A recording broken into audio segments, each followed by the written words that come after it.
Bismillahirrahmanirrahim. Alhamdulillahirabbil alamin wa bihi nasta'inu ala umuri dunya waddin wa usolli wa usallim ala asyrafil anbiya'i wal mursalin wa ala alihi wa ashabihi wa man tabi'ahum bi ihsanin ila yaumiddin amma ba'd. Allahumma anfa' bima 'allamtana wa 'allimna ma yanfa'una wa zidna ilma. Allahumma inna nas'aluka ilman nafi'an wa rizqan tayyiban wa amalan mutaqabbalan amin ya rabbal alamin. Ikhwatal iman rahimani wa rahimakumullahu jami'an. Pada kesempatan malam hari ini insyaallah taala kita melanjutkan kembali pembahasan hadis Arba'in An-Nawawi yang dimana sekarang kita masuk pada hadis yang ke-37 ya. Qala mu'alif rahimahullah ta'ala al-hadithu sabi' wa thalathun an Ibn Abbas radhiyallahu anhuma an Rasulillahi sallallahu alaihi wasallam fima yarwihi an rabbih tabaraka wa ta'ala. Dari Ibnu Abbas radhiyallahu anhuma dari Nabi sallallahu alaihi wasallam fima yarwihi an rabbih tabaraka wa ta'ala, yang dimana beliau meriwayatkannya dari Allah tabaraka wa ta'ala. Ini menunjukkan berarti hadis ini adalah hadis qudsi ya. Qala, beliau bersabda, innallaha katabal hasanati wassayiat. Sesungguhnya Allah telah menetapkan kebaikan dan keburukan. Sesungguhnya Allah telah menetapkan atau telah menulis kebaikan-kebaikan dan keburukan-keburukan. Tsumma bayyana dzalika. Kemudian Allah menjelaskan hal tersebut. Faman hamma bihasanatin falam ya'malha katabahallahu 'inda hasanatan kamilatan. Barang siapa yang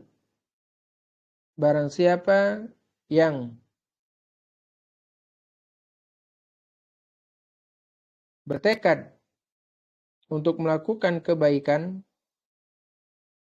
tapi dia falam ya'malha, belum melakukan kebaikan tersebut,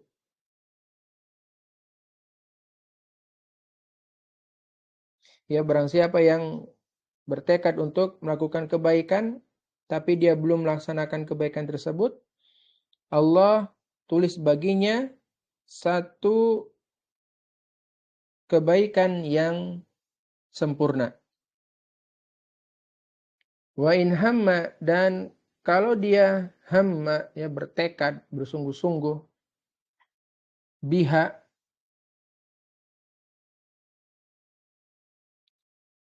untuk melakukan kebaikan, kalau dia bertekad untuk melakukan kebaikan, fa'amilaha katabahallahu indahu asyra hasanatin ila sab'i mi'ah dhi'fin ila ad'afin katsiratin.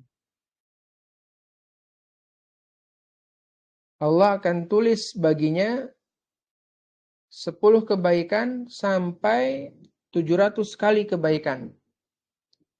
Sampai berlipat-lipat ganda, ya, sampai berlipat-lipat yang banyak begitu. Wa in hamma bi sayyi'atin falam ya'malha katabahallahu 'indahu hasanatan kamilatan.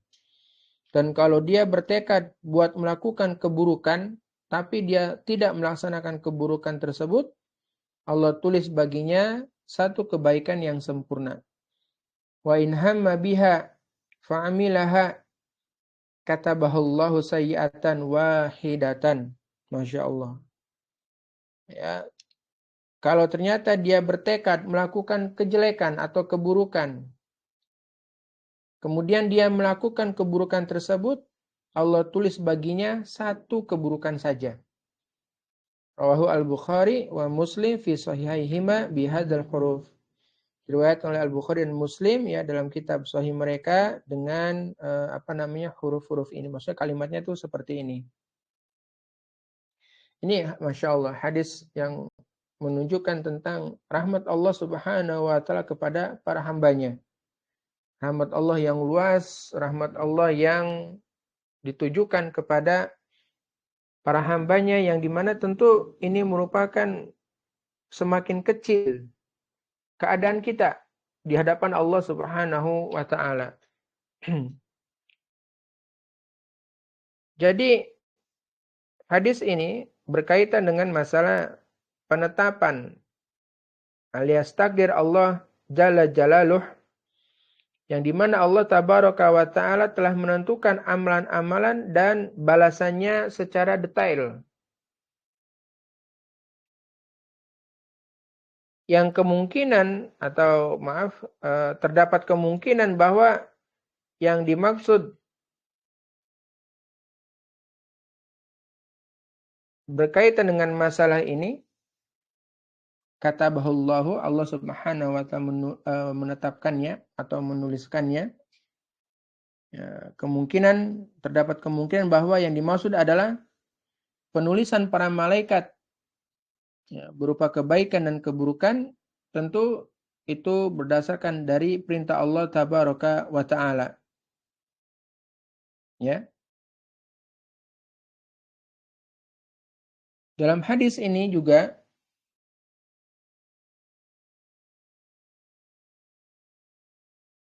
menegaskan bahwa penulisan kebaikan ditulis secara sempurna kalau memang pelakunya itu benar-benar bertekad, benar-benar punya kesungguhan untuk melakukan kebaikan tersebut. Ya. Meskipun dia belum melakukannya, belum mengamalkan niatannya itu. Baru terbersit dalam hatinya, pada dirinya itu keinginan yang kuat begitu, tekad yang kuat untuk melakukan kebaikan, tapi ternyata belum melakukannya. Maka Allah Subhanahu wa taala menetapkan balasan bagi orang tersebut itu balasan yang sempurna, balasan kebaikan yang sempurna. Tujuannya agar nggak ada orang yang mengira bahwa pahala kebaikan itu berkurang begitu.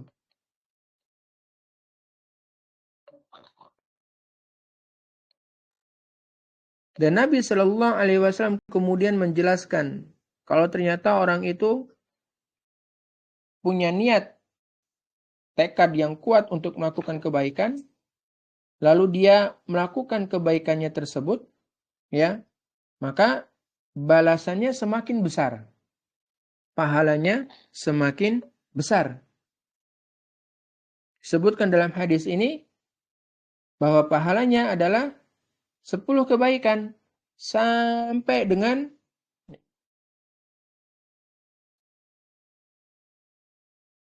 700 kebaikan yang dicatat untuknya. Bahkan lebih dari itu. Ya, bahkan lebih dari itu. Lebih dari sab'i mi'ah di'fin, lebih dari 700 kebaikan. Ketika kapan? Ketika dia bertekad untuk melakukan kebaikan, lalu dia melakukan kebaikannya tersebut. Ya. Ini menunjukkan bahwasanya rahmat Allah Subhanahu wa taala dan juga kasih sayang Allah taala kepada para hambanya yang memiliki keinginan untuk melakukan amal soleh, kemudian dia mengerjakannya, Allah berikan, benar-benar Allah taala berikan pahala yang boleh kita katakan pahala yang cuma-cuma, saking banyaknya begitu. Ya. Kebalikannya, ya, kebalikannya, kalau ada orang yang punya tekad melakukan kejelekan, ya, dia punya tekad melakukan kejelekan, ternyata dia tidak melakukan kejelekan tersebut, ya. Atau dia tidak melakukan kejelekannya itu atau maksiatnya itu dengan cara meninggalkannya. Ataupun mungkin dengan cara lupa dan yang lainnya. Ala kulli hal dia meninggalkan kemaksiatan yang dia niatkan. Dan orang yang meninggalkan kemaksiatan itu kan ada tingkatannya ya. Ada tingkatannya. Artinya kalau ternyata seseorang meninggalkan maksiat karena Allah, ya dia mendapatkan pahala. Maka hadis ini dibawa kepada orang yang meninggalkan kemaksiatannya, tidak jadi melakukan kejelekan dikarenakan takut kepada Allah Subhanahu wa taala. Bukan level yang berikutnya, yang kedua. Yang kedua, ada orang yang dia meninggalkan kemaksiatan karena dia bosan melakukan kemaksiatan tersebut. Ada ya, ada orang yang dia bosan melakukan kemaksiatan. Khamr, misalnya dia sudah minum khamr dari merek A sampai merek Z. Terus dia bosan, dia ninggalin khamr karena bosan. Tentu dia tidak mendapatkan pahala. Bukan pula yang ketiga, orang yang meninggalkan kemaksiatan karena apa? Dia lupa untuk mengerjakannya. Ada orang lupa melakukan kemaksiatan. Ya, sehingga dia tidak melakukan kemaksiatan tersebut. Bukan pula orang yang meninggalkan kemaksiatan dikarenakan sungkan. Ya, sungkan. Misalnya seperti orang yang dia sedang berkumpul di pos ronda misalnya ya, dengan teman-temannya, mereka mau melakukan kemaksiatan, ternyata lewat Pak Ustadz. Ketika Pak Ustadz itu lewat, mereka nggak jadi itu melakukan kemaksiatan. Mereka tidak jadi melakukan kemaksiatan karena sungkan. Karena sungkan. Maka ketiga orang ini, atau tiga keadaan ini, tidaklah termasuk ke dalam yang mendapatkan pahala. Jadi yang dimaksud dengan fa in hamma bi sayyi'atin falam ya'malha katabahullahu indahu hasanatan kamilatan, itu adalah orang yang dia meninggalkan kemaksiatan, tidak melakukan kemaksiatan karena memang dia takut kepada Allah Subhanahu wa taala. Ya, wallahu a'lam bishawab. Sehingga orang yang dia bertekad melakukan kemaksiatan kemudian dia meninggalkannya karena Allah, ya dia mendapatkan pahala kebaikan yang sempurna, ya.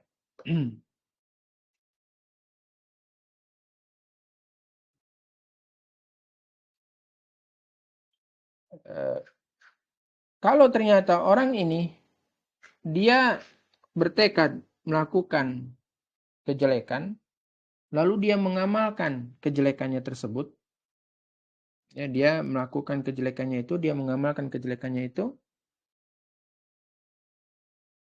maka Allah Subhanahu wa ta'ala tetapkan baginya sayyi'atan wahidatan.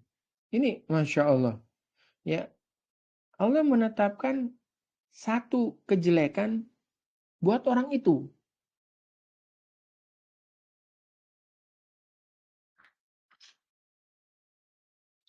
Orang ini mendapatkan dosa.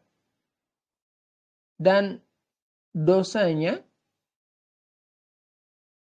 itu bukanlah dosa yang berlipat. Berbeda ketika orang tersebut melakukan kebaikan. Indahu asyru hasanatin ila sab'i mi'ah di'afin ila ad'afin katsirah. Tapi ketika sayyi'ah hasanatan. Ketika kejelekan sayyi'atan wahidatan. Satu aja.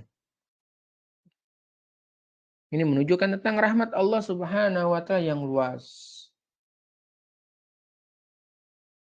Dan faedah dari hadis ini menunjukkan tentang masalah penulisan atau penetapan kebaikan dan keburukan.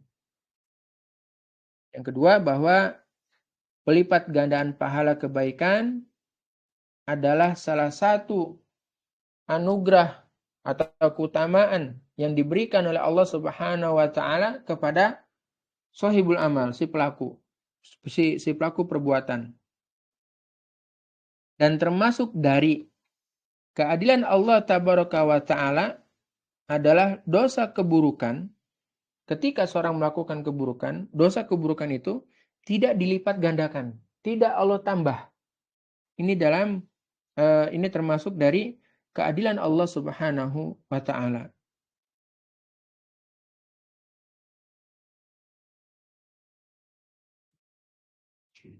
Dan faedah yang terakhir dari hadis ini tentang motivasi.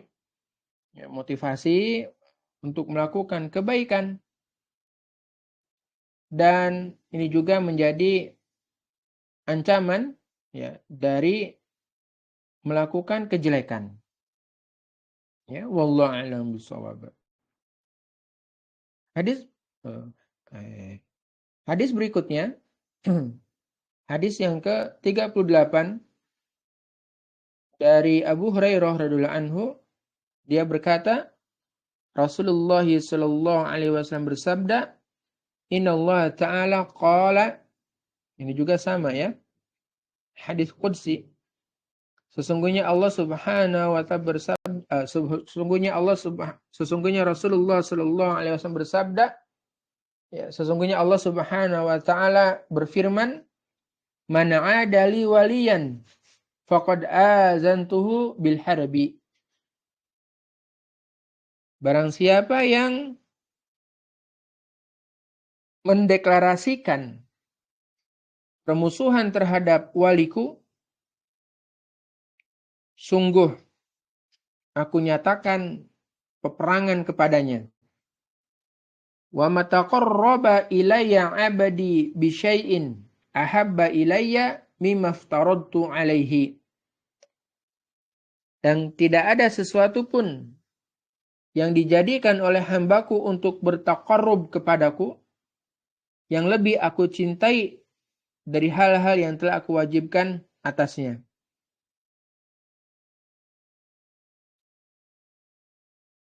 Wa ma yazalu 'abdi yataqarrabu ilayya binawafili hatta uhibbahu.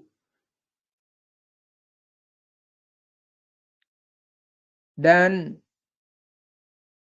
hambaku senantiasa bertaqarrub, yakni mendekatkan diri kepadaku dengan ibadah-ibadah yang sunnah sampai aku pun mencintainya. Fa idza ahbabtuhu kuntu sam'ahu alladhi yasma'u bih wa basarahu alladhi yubsiru bih wa yadahu allati yabtishu biha wa rijlahu allati yamshi biha wa la in sa'alani la'utiyannahu wa la in ista'adzani la'u'idhannahu.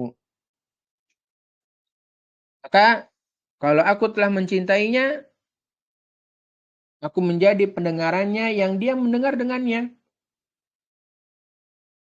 penglihatannya yang dia melihat dengannya, menjadi penglihatannya yang dia melihat dengannya, menjadi tangannya yang dia berusaha dengannya, dan kakinya yang dia berjalan dengannya. Dan kalau dia meminta kepadaku, niscaya aku berikan. Dan kalau dia meminta perlindungan kepadaku, niscaya aku lindungi. Rawahu al-Bukhari. Hadis ini biasa disebut dengan hadis wali. Hadis wali, ya, karena berkaitan dengan masalah waliullah. Dan ini juga hadis qudsi. Yang dimana hadis ini berbicara atau menerangkan tentang para wali Allah Subhanahu wa ta'ala. Siapakah waliullah, para walinya Allah? Yaitu orang-orang yang bertakwa kepada Allah Tabaraka wa ta'ala. Orang-orang yang beriman, orang-orang yang bertakwa. Hal ini sebagaimana Allah Subhanahu wa ta'ala tegaskan di surat Yunus ayat 62 sampai 63. Ala inna awliya Allah la khafun alaihim wa la hum yahzanun alladzina amanu wa kanu yattaqun. Ala, ingatlah, inna awliya Allah, sesungguhnya wali-wali Allah, la khafun alaihim, tidak ada rasa takut ya terhadap mereka, walahum yahzanun, dan mereka juga tidak bersedih hati. Siapa aulia Allah ini? Allah tegaskan di surat Yunus ayat 63. Alladzina amanu wa kanu yattaqun. Yaitu orang-orang yang mereka beriman dan orang-orang yang mereka itu bertakwa. Ya. Jadi barang siapa yang azantuhu bil harbi, mendeklarasikan atau menyatakan perang ya kepada wali-wali Allah Subhanahu wa taala, maka Allah memusuhinya.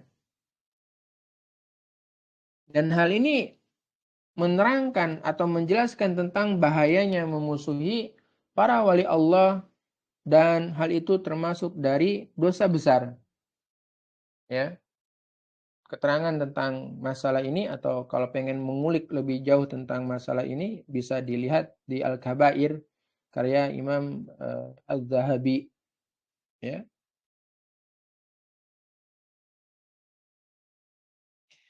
Lalu dalam hadis ini pula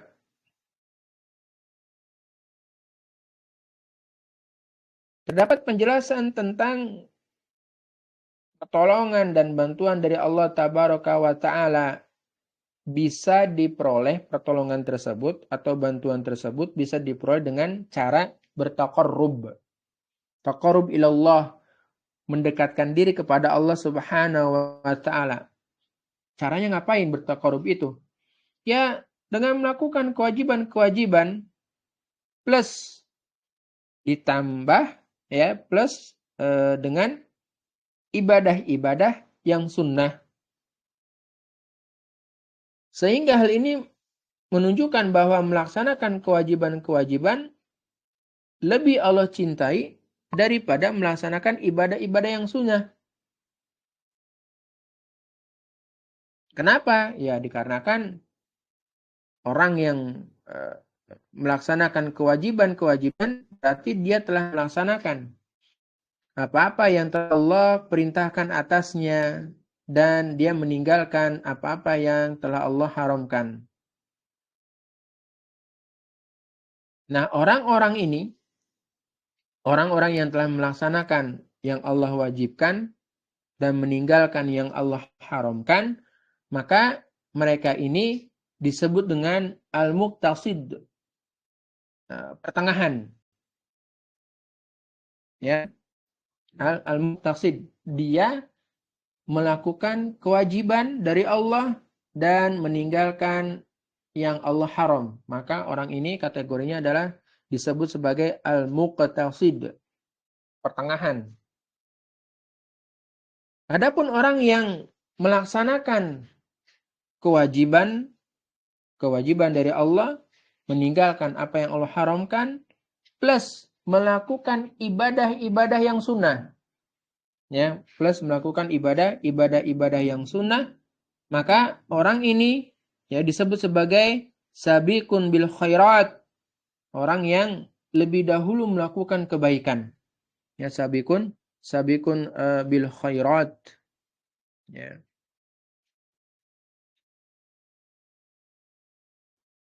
Hal ini sebagaimana di surat Fatir ayat 32. Ya, di surat Fatir ayat 32. Allah Ta'ala berfirman, "Tsumma awrasnal kitabal ladzi istafaina min ibadina faminhum dzalimun li nafsihi wa minhum muqtasidu wa minhum sabiqun bil khairat bi iznillah dzalika huwal fadlul kabir." Di sini Allah Subhanahu wa taala menyebutkan tiga keadaan manusia. Ya, tiga keadaan manusia terhadap perintah Allah.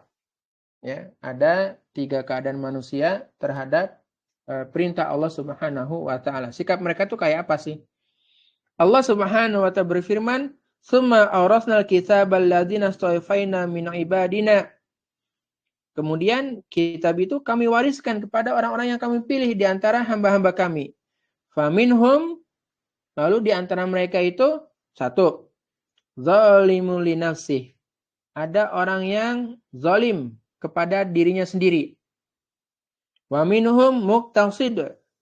Dan di antara mereka ada yang muqtasid, orang yang pertengahan. Wa minhum sabiqum bil khairat. Yang ketiga, yang berikutnya adalah orang-orang yang mereka sabiqum bil khairat, lebih dahulu berbuat kebaikan biiznillah, dengan izin Allah. Huwal fadlul dzalika huwal fadlul kabir. Yang demikian itu adalah karunia yang besar. Ya, sebab tidak ada yang senantiasa mendawamkan amalan-amalan fardu atau amalan-amalan wajib dengan amalan-amalan yang sifatnya nafilah, sunnah. Itu jarang sekali orang yang bisa mendawamkan hal ini. Maka disebutkan dzalika huwa fadlul kabir, dan ini adalah, ya, dan hal itu adalah keutamaan atau karunia yang besar yang diberikan oleh Allah Subhanahu wa taala kepada sabiqun bil khairat.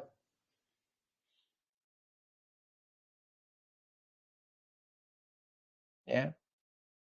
Jadi an-nawafil merupakan amalan soleh yang dilakukan setelah melakukan amalan wajib.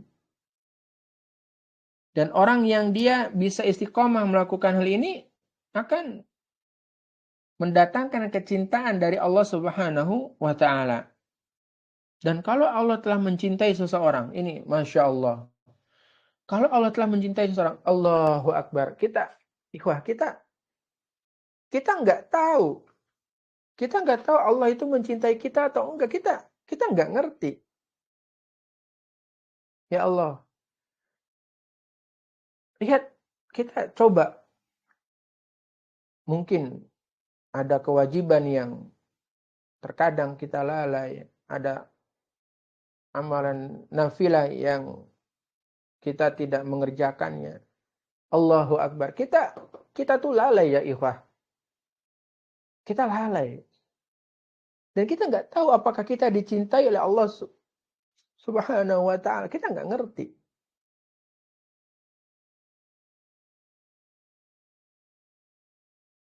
Orang-orang yang Allah Subhanahu wa ta'ala cintai, orang-orang yang telah mendapatkan kecintaan dari Allah Subhanahu wa ta'ala, Allah yang bakal meluruskan seluruh langkah dan tingkah lakunya. Dengan demikian, ikhwah, tidaklah dia mendengar kecuali dia mendengar al-haq. Tidaklah dia melihat kecuali yang dia lihat adalah al-haq. Tidaklah dia berusaha kecuali usaha yang al-haq. Tidaklah dia berjalan kecuali kepada sesuatu yang hak. Dan Allah Subhanahu wa ta'ala memuliakan orang tersebut dengan cara mengabulkan doanya jika dia berdoa kepada Allah. Allah Ta'ala akan memberikan perlindungannya kepada dia jika dia meminta perlindungan kepadanya. Masya Allah. Ini keutamaan. Fadilah bagi orang yang Allah cintai. Fadilah, keutamaan bagi orang yang Allah cintai.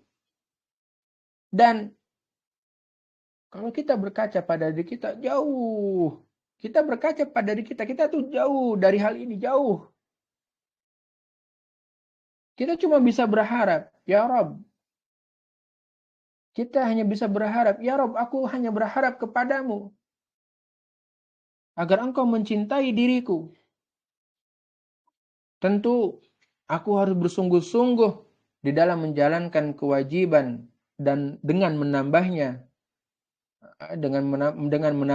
amalan-amalan sunnah. Semoga dengan demikian kita termasuk menjadi orang-orang yang Allah Ta'ala cintai. Dan apa yang kita minta kepada Allah, baik itu doa maupun perlindungan, maka Allah Subhanahu wa taala akan memberikannya. Kita cuma bisa berharap. Harap yang kita punya itu harapan. Karena hanya kepada Allah lah kita menggantungkan segala urusan kita. Ar-raja kita kembalikan kepada Allah tabaraka wa ta'ala. Faedah dari hadis ini tentang tidak boleh memusuhi para wali Allah Subhanahu wa ta'ala. Dan hal ini menunjukkan keutamaan wali-wali Allah Subhanahu wa ta'ala. Dan perlu kita garis bawahi ikhwah, wali Allah adalah orang-orang yang beriman dan bertakwa. Bukan orang gila yang cengengesan di pinggir jalan. Yang mereka tidak melakukan syariat, yang mereka melakukan maksiat, kemudian diagung-agungkan oleh orang-orang bodoh. Itu bukan wali Allah, tapi itu adalah wali setan. Syekhul Islam Ibnu Taimiyah rahimahullah ta'ala, beliau telah menulis kitab yang apik dalam masalah ini, Al-Furqan Baina Auliya'illah wa Auliya'is Syaitan. Perbedaan antara wali Allah dan wali setan. Silakan bisa merujuk ke situ. Dan sudah ada syarahnya yang yang ringkas, yang ya betul yang ringkas, syarah dari Syekh Shalih Al Fauzan hafizallahu taala. Faedah berikutnya bahwa pertolongan Allah Subhanahu wa taala dapat diperoleh dengan melakukan kewajiban-kewajiban dan juga melakukan ibadah-ibadah sunnah. Ya.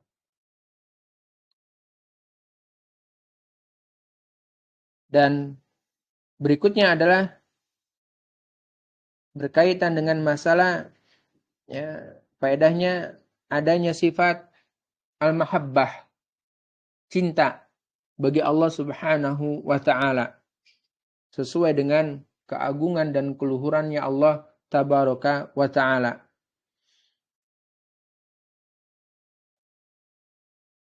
Hadis berikutnya,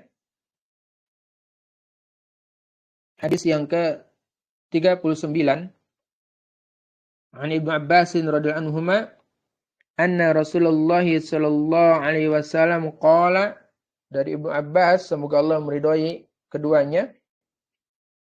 Maksudnya keduanya ini adalah Al-Abbas, Abbasnya itu sendiri karena paman Rasulullah SAW yang masuk Islam, dan juga Abdullah, anaknya. Rasulullah sallallahu alaihi wasallam bersabda, "Innallaha tajawaza li an ummatil khata'a wa nisyan wa amastuqrihu alaihi." Sesungguhnya Allah telah memaafkan umatku disebabkan keliru, disebabkan lupa, dan disebabkan apa-apa yang dipaksakan kepada mereka. Hadisun hasanun, hadis hasan, riwayat Ibnu Majah dan Al-Baihaqi serta yang lainnya. Hadis ini menjelaskan bahwa umat Nabi Muhammad SAW itu ada dua. Umat Nabi SAW ada dua. Yang pertama adalah umat dakwah dan yang kedua adalah umat ijabah. Yang dimaksud dengan umat dakwah maksudnya adalah semua jin dan manusia sejak beliau sallallahu alaihi wasallam diangkat menjadi nabi dan rasul sampai hari kiamat. Di bahasa gampangannya semua jin dan manusia sejak beliau diangkat sebagai nabi dan rasul sampai nanti hari kiamat. Siapapun itu. Dari bangsa manapun itu. Berkulit manapun itu. Beragama apapun itu, semuanya adalah umat dakwah. Umat yang mereka harus didakwahi. Terkena kewajiban untuk didakwahi. Adapun umat ijabah, Maksudnya adalah orang-orang yang Allah berikan taufik untuk masuk Islam dan termasuk kaum muslimin. Ya, jadi umat yang dimaksud dalam hadis ini adalah umat ijabah. Ya, dalam perkataan beliau, innallaha tajawazali an ummati, an ummati. Ummati di sini adalah umat ijabah, yaitu orang-orang yang mereka diberikan taufik oleh Allah untuk memeluk Islam. Mereka beriman kepada Allah, beriman kepada nabinya alaihi salatu wassalam, beriman kepada hari akhir. Ya, jadi ummati di sini adalah umat ijabah, bukan umat dakwah.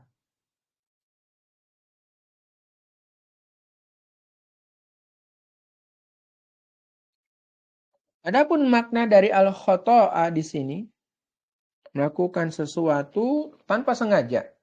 Ya, al-khoto', kesalahan, yang dimaksud dari kekeliruan atau kesalahan di sini adalah melakukan sesuatu tanpa disengaja. Adapun anisyan, bahwa seseorang itu ingat sesuatu kemudian dia lupa mengerjakannya. Adapun yang namanya ikroh, pemaksaan ya terhadap suatu perkataan ataupun perbuatan. Nah, dosa yang terjadi di kalangan manusia itu ya berputar pada 3 hal ini. Dia melakukan kekeliruan tanpa disengaja, ya, dia lupa, kemudian dia terpaksa. Dosa yang berputar pada 3 hal ini, atau dosa yang terjadi dengan sebab 3 hal ini, itu Allah ampuni. Ya, Allah ampuni. Dan hal tersebut diterangkan di dalam kitabullah, ya, sebagaimana dikeluarkan atau diriwayatkan oleh Muslim,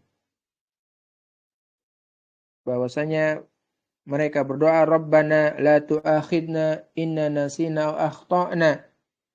Mereka berdoa, ya Rabb kami, jangan engkau hukum kami jika kami lupa atau kami tersalah.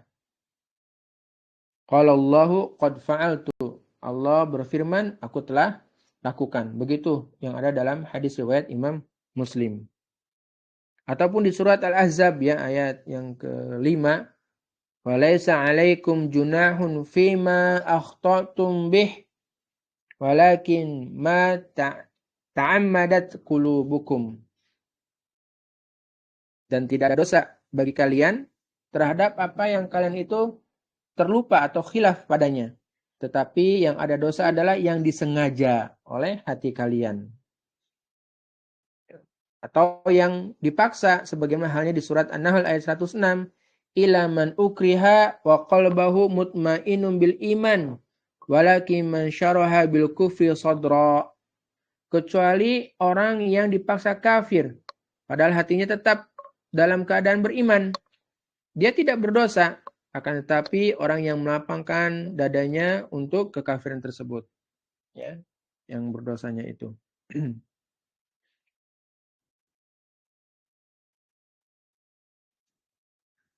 Jadi segala dosa yang berputar pada 3 hal ini itu akan Allah Subhanahu wa ta'ala ampuni. Ya, akan Allah Subhanahu wa ta'ala angkat. Bagaimana kalau ternyata berkaitan dengan barang atau hak orang lain?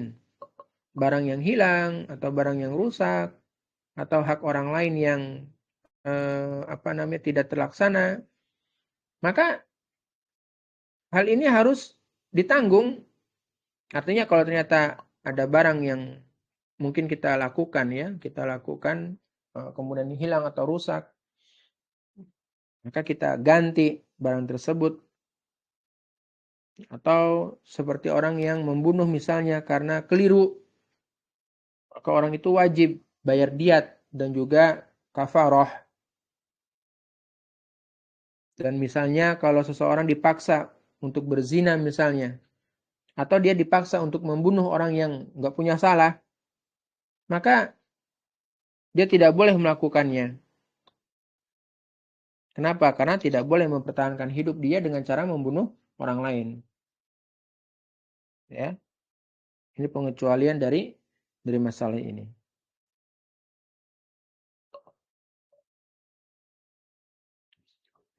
Pelajaran dari hadis ini adalah tentang luasnya rahmat Allah, keutamaan dan kebaikannya Allah kepada para hambanya.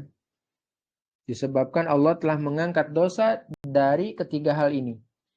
Dosa yang dilakukan karena tidak disengaja, kekeliruan yang tidak disengaja, karena lupa, dan juga karena dipaksa.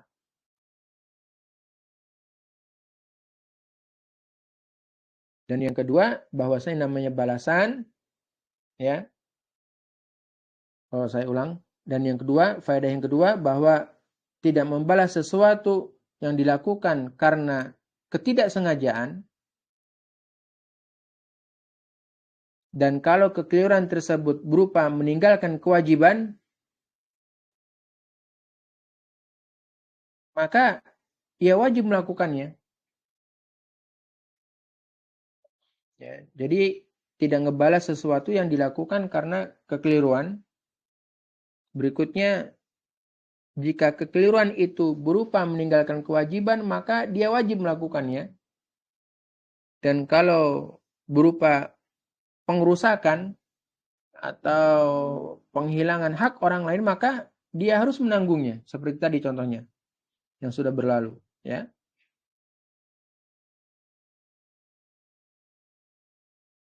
Berikutnya hadis yang ke-40.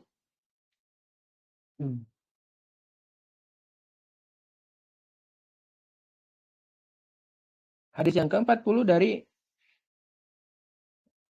Ibnu Umar radhiyallahu anhuma qala akhadha Rasulullah sallallahu alaihi wasallam bimankibayya. Rasulullah sallallahu alaihi wasallam menarik pundakku. Faqala, kemudian beliau bersabda, kun fid dunya ka'annaka gharibun aw 'abirus sabil. Jadilah kamu di dunia ini seolah-olah kamu itu orang asing atau 'abirus sabilin, orang yang lewat, orang yang menyeberang jalan. Wa kana Ibnu Umar yaqul, dan Ibnu Umar berkata, idza amsayta fala tantazir as-sabah. Kalau kamu berada di waktu sore, maka kamu jangan menunggu sampai pagi hari. Jangan kamu tunda suatu amalan atau pekerjaan sampai pagi hari. Wa idza asbahta fala tantazir al-masa. Kalau kamu ada di waktu pagi, maka jangan kamu menunggu waktu sore. Wa khudh min sihatika limaradika wa min hayatika limautika. Dan gunakanlah masa hidupmu sebelum dan gunakanlah waktu sehatmu sebelum waktu sakitmu. Dan gunakan masa hidupmu sebelum datang masa kematianmu. Rawahu al-Bukhari.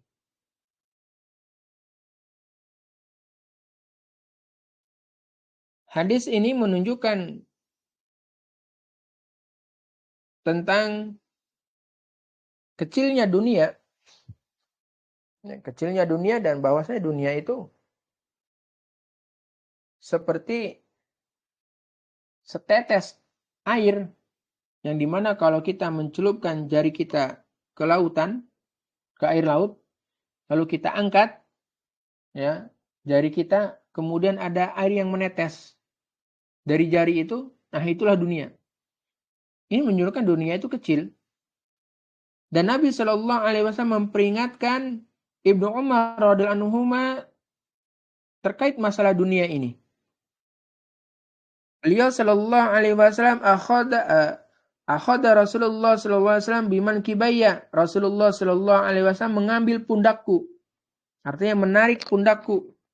Tujuan dari menarik pundaknya Ibnu Umar radhiyallahu anhuma ini terdapat peringatan dan anjuran ya kepada dia secara khusus agar dia memperhatikan apa yang bakalan disampaikan oleh Rasulullah sallallahu alaihi wasallam. Dan disebutkan bahwasanya kalaulah ada suatu wasiat ya secara khusus di dalam ada wasiat dari Rasulullah SAW yang disampaikan kepada satu orang sahabat, maka pada sejatinya itu adalah untuk semua umatnya.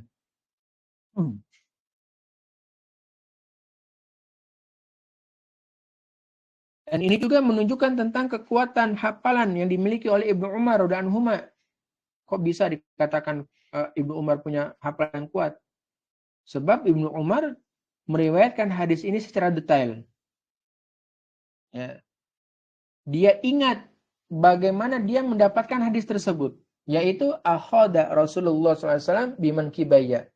Sambil Rasulullah SAW ya menarik pundak Ibnu Umar. Ini menunjukkan Ibnu Umar itu orang yang hafalannya kuat, tahu peristiwanya, ngerti kejadiannya.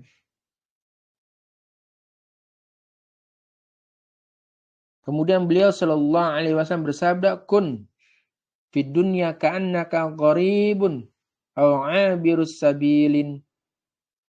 Jadilah kamu ya di dunia itu seolah-olah sebagai gharib, orang yang asing. Maksudnya orang asing di sini orang yang tinggal di wilayah orang lain, bukan wilayahnya sendiri. Yang biasanya dia tinggal di wilayah orang lain itu dalam rangka untuk memenuhi kebutuhannya. Ya ibarat kata perantau lah begitu. Kun fi dunya ka'annaka gharibun, jadilah di dunia ini seperti seorang perantau. Ya, seperti seorang perantau. Jadi orang yang merantau itu biasanya dia siap meninggalkan wilayah itu kapanpun dia mau. Kalau memang urusannya sudah selesai, ya udah cabut lagi ke tempat lain. Dan yang namanya orang merantau itu kan kudu punya bekal. Dia harus punya bekal. Kalau dalam urusan dunia berarti kita harus punya keahlian, kita punya relasi, kita punya keterampilan dan seterusnya. Siap di perantauan itu untuk dalam tanda kutip ya mengadu nasib. Maksudnya mengadu nasib di sini bukan berarti mengadu nasib yang baik maupun yang buruk, bukan, tapi maksudnya mencari kerja ya, seperti itu. Ini hanya sebagai ungkapan saja. Dalam bahasa kita kan begitu ya. Kalau orang merantau ya untuk bekerja maka disebut ungkapannya adalah mengadu nasib. Ini ungkapan yang insya Allah tidak ada masalah dan bukan berarti maksudnya adalah mencela apa yang telah Allah Subhanahu wa taala takdirkan. Baik. Kita lanjutkan ke sini. Kun fi dunya ka'annaka gharib. Jadilah kamu di dunia ini seperti orang asing, seperti perantau yang siap kapan saja untuk meninggalkan wilayah yang kita bekerja di situ. Atau seperti abirus sabil, orang yang lewat. Ya, seperti seorang musafir yang dia sekadar lewat aja. Lewat pada suatu daerah tanpa tujuan untuk tinggal di daerah tersebut. Yang namanya musafir kan begitu. Berkilometer ya, berkilometer, bermil-mil gitu lah ya. Bermil-mil kita itu melakukan perjalanan kan cuma lewat aja. Nggak ada niatan kita untuk tinggal di situ. Nah inilah al-gharib dan juga abirus sabil. Jadi yang dimaksud dengan negeri atau wilayah yang asing ataupun lintasan jalan dalam hadis ini maksudnya adalah dunia dan perjalanan menuju akhirat. Kenapa? Ya dikarenakan hal itu dilakukan sebagai al-gharib maupun abirus sabil, hal itu dilakukan dalam rangka untuk mengingat mati, pendek angan-angan, dan juga dalam rangka untuk mempersiapkan diri menuju stasiun yang terakhir kita, yaitu negeri akhirat, dengan memperbanyak amal-amal soleh. Jadi bayangkan kita itu adalah seorang musafir. Kita mau safar ke Jakarta atau misalnya kemana lah begitu kita safar. Kita pasti akan membekali diri kita dengan perbekalan yang cukup. Tujuannya biar melalui perjalanan itu dengan baik dan sampai di akhir tujuan juga dengan baik. Nah, itulah dunia dan itulah kita. Kita di dunia ini sebaik-baik mungkin untuk melakukan amalan sebagai bekal kita di akhirat nanti. Dan ikhwah, perjalanan kita itu baru dimulai. Perjalanan kita baru dimulai. Belum apa-apanya perjalanan kita di dunia ini. Belum ada apa-apanya perjalanan kita di dunia ini. Belum ada apa-apanya. Perjalanan sesungguhnya, perjalanan menuju akhirat sesungguhnya adalah nanti di alam baka, di alam barzakh. Terus begitu sampai akhirnya kita dibangkitkan oleh Allah Tabaraka wa Ta'ala. Panjang perjalanannya.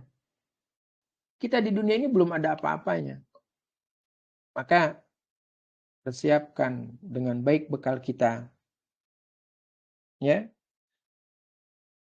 Sebagaimana perkataan dari sahabat Ali bin Abi Thalib radhiyallahu anhu yang didokumentasikan oleh Al-Bukhari di Sahih Al-Bukhari di kitab Ar-Raqaiq ya. Ar-Raqaiq betul, bisa dicek di situ. Ada perkataan sahabat Ali bin Abi Thalib yang Masya Allah menakjubkan sekali perkataan beliau. Ya. Apa kata Ali bin Abi Thalib radhiyallahu anhu? Kata beliau, irtahalatid dunya mudbirah.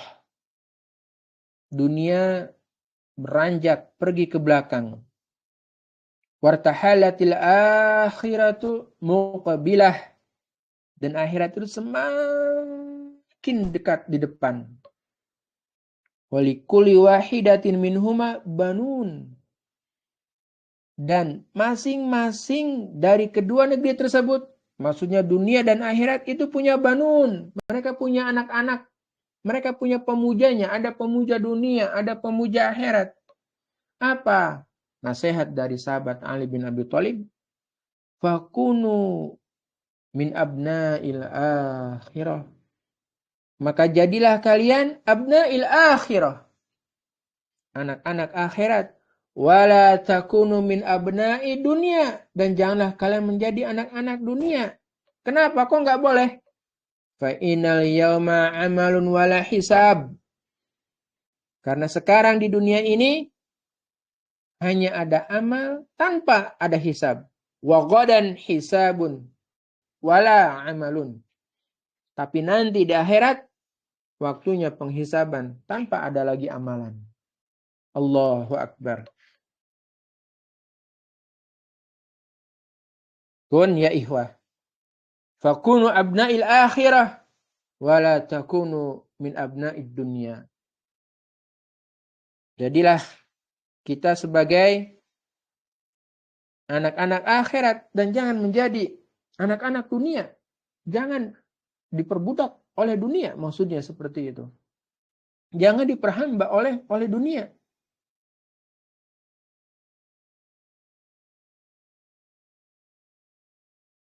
Kemudian dalam hadis ini Ibnu Umar radhiyallahu anhu menyampaikan bahwa kalau kita berada di waktu sore, jangan nunggu pagi. Dan kalau di waktu pagi, jangan nunggu sore. Ini penjelasan dari Ibnu Umar radhiyallahu anhu agar kita itu segera melakukan dan juga mengamalkan wasiat maupun nasihat dari Rasulullah Sallallahu Alaihi Wasallam. Bersegera.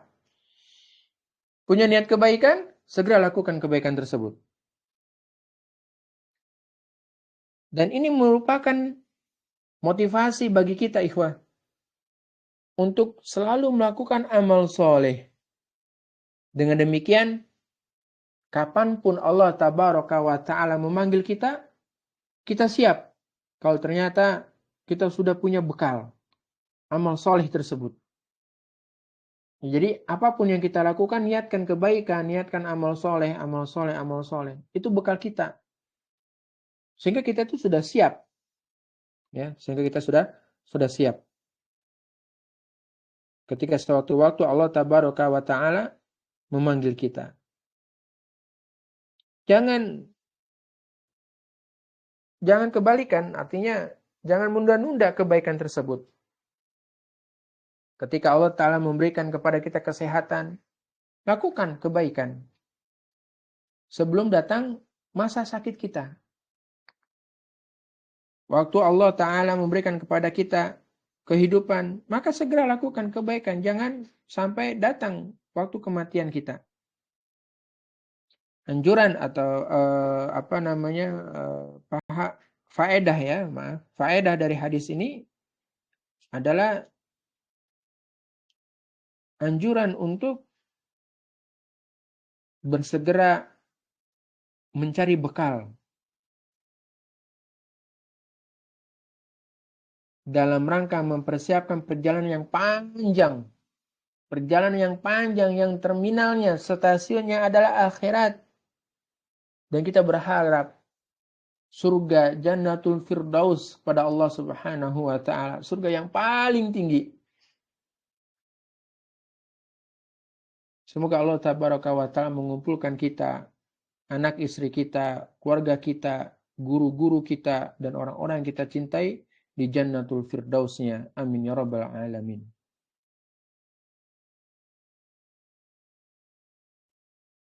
Kemudian yang terakhir dari faedah hadis ini tentang bahwa para sahabat ridwanullah alaihim ajma'in adalah orang-orang yang mereka bersegera mengamalkan wasiat dan nasihat dari Rasulullah sallallahu alaihi wasallam, yang dimana Ibnu Umar radhiyallahu anhuma mempraktikkan hal tersebut, yaitu dengan menasihati murid-muridnya, menasihati para perawi yang di bawahnya, ya. Jangan kalian nunggu pagi. Kalau kalian di waktu sore, jangan nunggu pagi. Kalau kalian berada di waktu pagi, jangan nunggu sore. Segera lakukan amal kebaikan. Semoga Allah Subhanahu wa taala memberikan kepada kita keistiqomahan di dalam melakukan amal kebaikan, dan semoga Allah Subhanahu wa taala mengumpulkan kita di Jannatul Firdausnya. Amin ya rabbal alamin. Wallahu taala alam wa sallallahu ala nabiyina Muhammad walhamdulillahirabbil alamin. Subhanakallahumma wa bihamdika asyhadu alla ilaha illa anta astaghfiruka wa atubu ilaik.